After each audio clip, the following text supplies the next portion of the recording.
And now for the moment we have all been waiting for, it gives me great pleasure to introduce our first keynote speaker for the evening, Dr. Sophia Ivarsson. Sophia is a gender researcher and leads the Gender and Diversity for Innovation program at Sweden's innovation agency, Vinova. She also leads a strategic project entitled Artificial Intelligence for Gender Equality. Sophia works to integrate the sex and gender dimension within funding and innovation, and we are fascinated to hear her insights.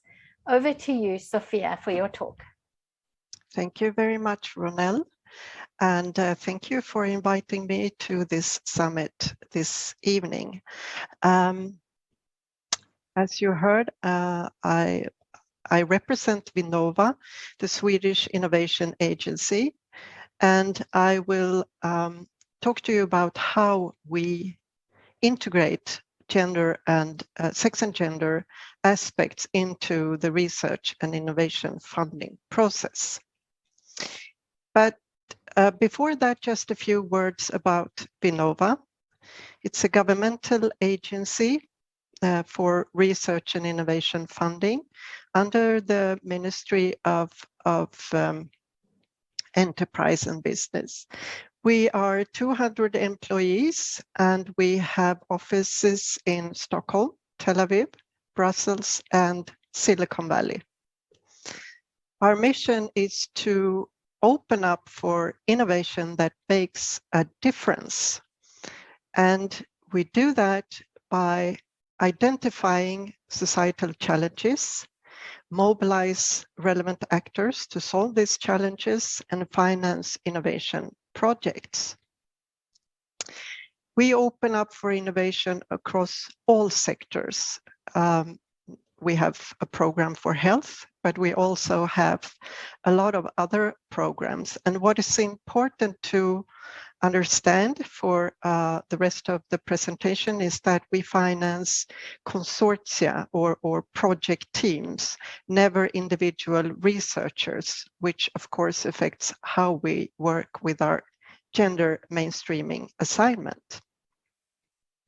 In 2018, we got 2 instructions from the government that says that we shall integrate a gender equality perspective in our funding process when we fund innovation projects.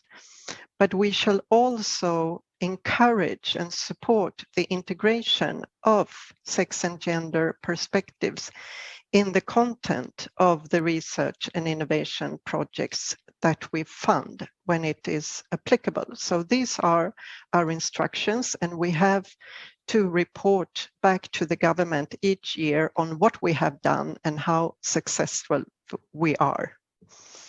But before that instruction, we got the governmental assignment to map the Swedish innovation system from a gender equality perspective.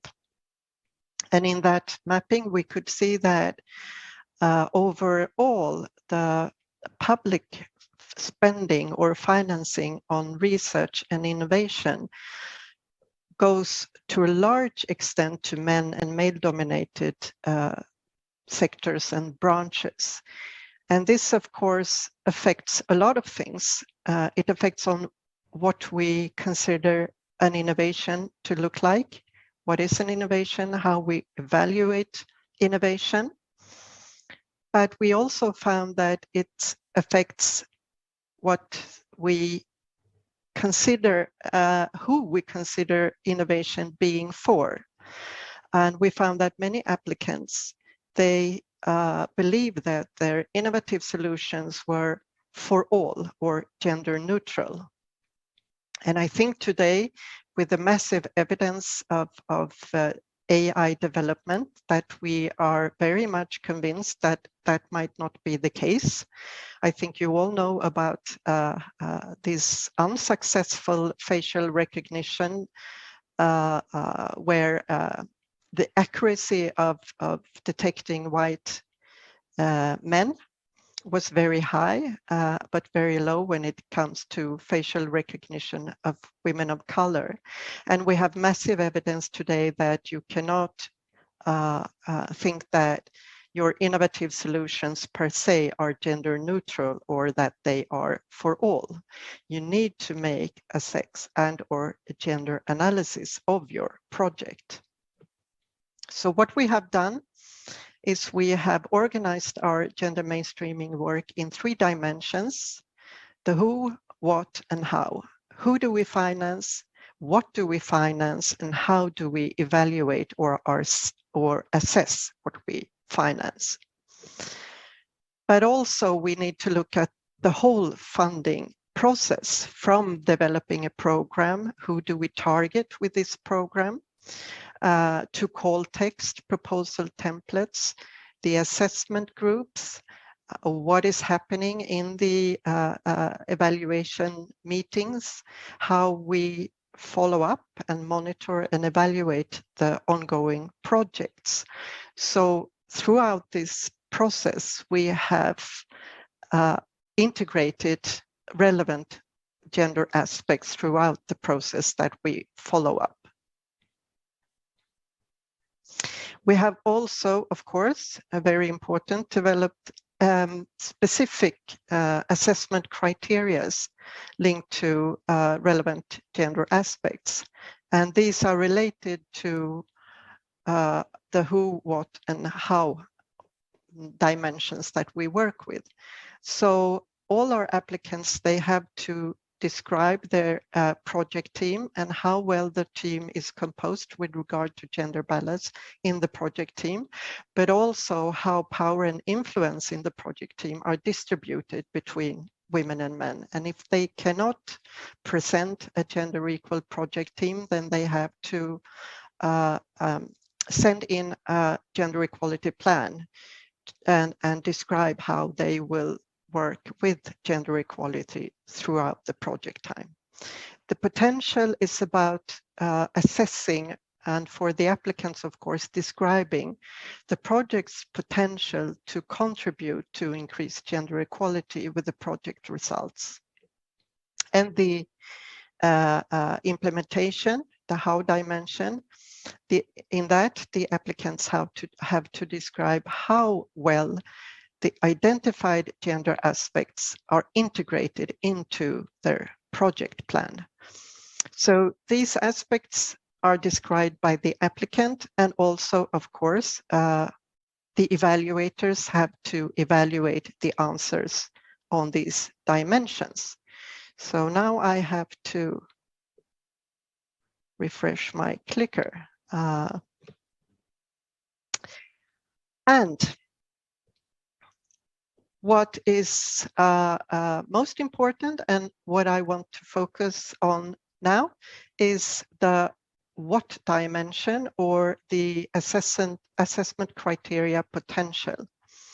That is the project's potential to contribute with their results to increase gender equality. And for that, we have this question as mandatory for all applicants to answer if there are relevant sex and or gender aspects related to their project. They can answer yes, but they can answer no, but they have to motivate both answers. And this answer needs to be evaluated. And when we first made this a mandatory question, that was when we implemented it, that was between, in a program, it was between stage 1 and stage 2 in application process. And we could see that in stage 2, the amount of applicants answering yes to this question increased from 2% when we didn't ask the question, and applicants on their own initiative answered, yes, there are gender aspects that we work with it in this program. It increased when it was a mandatory question to 35%. So many more applicants found that there were actually relevant gender, sex and or gender aspects related to the project. And I will just give you one example, because the interesting thing with this example was that this project was in between the stage 1 and stage 2 financing process. And in stage 1, we didn't have the question as mandatory. So they didn't have to make any gender analysis of their project. And this is a project about finding solution to vibration injuries, which is the second largest work-related health problem in Sweden. And in the first stage, they only thought that vibration injuries are related to construction and to concrete work and very male-dominated industries. And that was only those industries that were part of the project. But in the second stage, when they asked for more money, suddenly they had this mandatory question. They had to make a gender analysis of their project.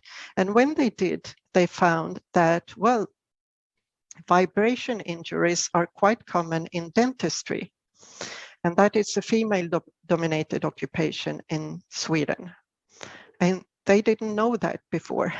So in stage 2, they included the dentistry and women in the study.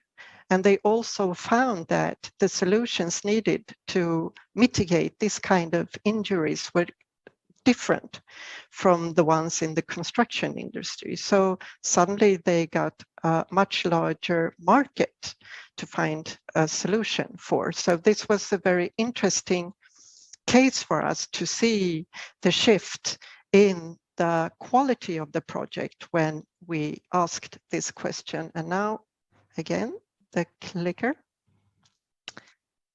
So, and this is another project from the same program that had the same kind of experience. This was about the problems with the emergency wards and the queue system, and that too many people came to the emergency ward, and it was long times of queuing, and they needed to find a new solution for the emergency wards waiting time.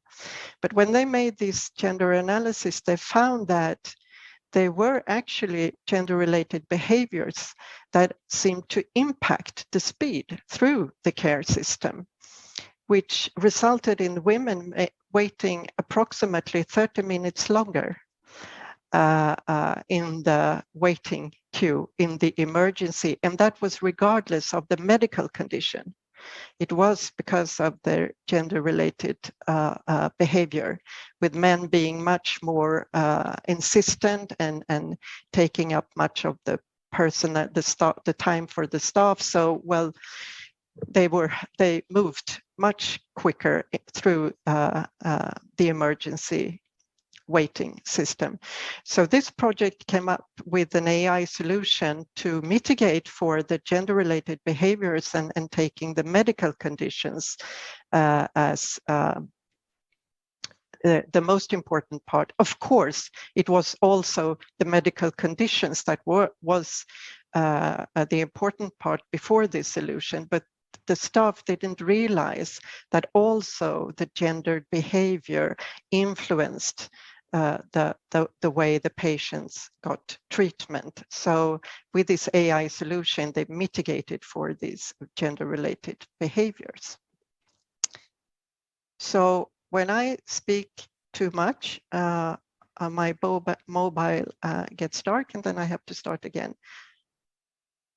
So I think that I'm running out of time, so that's why I just jumped to another example, which was interesting for us because when we had colleagues and also applicants asking us, well, this gender, sex and or gender analysis, when is it actually relevant? Should we have to have some kind of idea when it's relevant for assessment, and applicants were asking us, and we said, well, when there are humans involved in the project, then it's definitely relevant. But then in the program where we started having this question as mandatory, this was an example from a project that didn't actually have humans in the core of the project. It was about new solutions to purify wastewater. And they had, as everybody else, had to make a gender analysis of their purifying wastewater system project. And when they did, they found that the filter, you need to have a filter that could filter out the estrogen from contraceptive pills. So it didn't go, so it was filtered out and not continuing with the purifying of the wastewater. So they changed the kind of filter that they were initially thought they would use in this project. So from that, we realized that there is no specific instructions. You have to let all the applicants reflect on the importance or non-importance of this question and motivate it, because we see that there are a lot more projects than we thought from the beginning that come up with very relevant aspects that increase the quality of their projects. So nobody has stopped me yet, but I just want to say something about the project that was mentioned in the presentation about AI to promote gender equality. So this is an initiative that we started in 2019, where we specifically look at how AI could be an enabler to increase gender equality, with all the problems that are raised today with AI solutions being gender bias and discriminative. We wanted to take another approach and see, well, could it be actually an enabler? And from that, we have launched different hackathons to hack commercial solution and ideas on how to apply AI to solve gender equality challenges. And no, sorry, thank you. And the actors and the projects, they have hacked solutions related to these 6 specific topics, and we have a lot of interesting results also within the health area, but also in the other gender-related challenges. So that is something that I could discuss more, but I wanted to finish up by, not this picture, encourage you to look at the EU Commission's policy review on gendered innovation. I was part of the gender expert group for the EU Commission's gendered innovation. And there are a lot of concrete examples, but also methods and ways to analyze your project or your business from a gender perspective. So I think that, and there is a specific chapter about health, also about ICT and AI. So I encourage you to look at that one. I think they have a lot of good material there. Thank you so much.